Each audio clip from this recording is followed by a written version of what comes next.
सामाजिक सुरक्षा विभागाचे पोलीस अंमलदार अश्विन आणि त्यांची जी टीम आहे, तर त्यांना माहिती मिळालेली होती 2-3 दिवसापूर्वी की बाबा एक व्यक्ती जो आहे तो जिवंत काडतूस आणि जी देशी कट्टा आहे ते बाळगून आहे.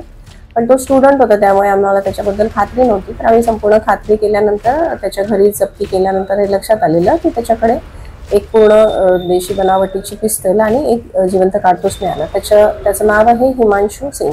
त्याला विचारपूस केल्यानंतर ते कळलं की त्याने ती जी देशी बनावटीची पिस्टल आणि ते काडतूस जे आहे ते राजू इलमकर या दुसऱ्या स्टुडंटकडून घेतलेलं होतं. राजू इलमकरकडे चौकशी केल्यानंतर कळलं की त्याला पूर्वी कोणीतरी अपहरण केलेलं होतं, त्यामुळे त्यांनी स्वतःच्या संरक्षणाकरता ते योगी उर्फ राजेंद्र ठाकूर यांच्याकडून घेतलेलं. योगी ठाकूर यांना विचारल्यानंतर त्यांनी सांगितलं की यूपीमध्ये त्यांचं एक घर आहे, तिथे त्यांचं जाणं येणं असतं, तर तिथून त्यांनी ते घेतलेलं आणि त्यांना ते सहजपणे मिळतं म्हणून त्यांनी ते आणलेलं होतं आणि सगळ्यांनी आपापल्याकडे पैशाची गरज असताना ते एकमेकांना दिलेलं आहे.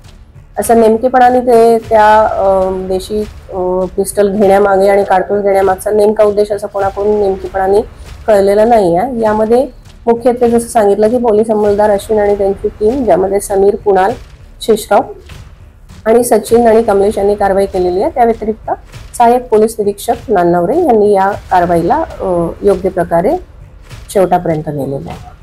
हे जे देशी बनावटीचं पिस्तूल आहे साधारण 25,000चं आहे आणि ते जे जिवंत काडतूस आहे ते साधारण 1,000चं आहे. म्हणजे हा 26,000चा मुद्देमाल आपण जप्त केलेला आहे.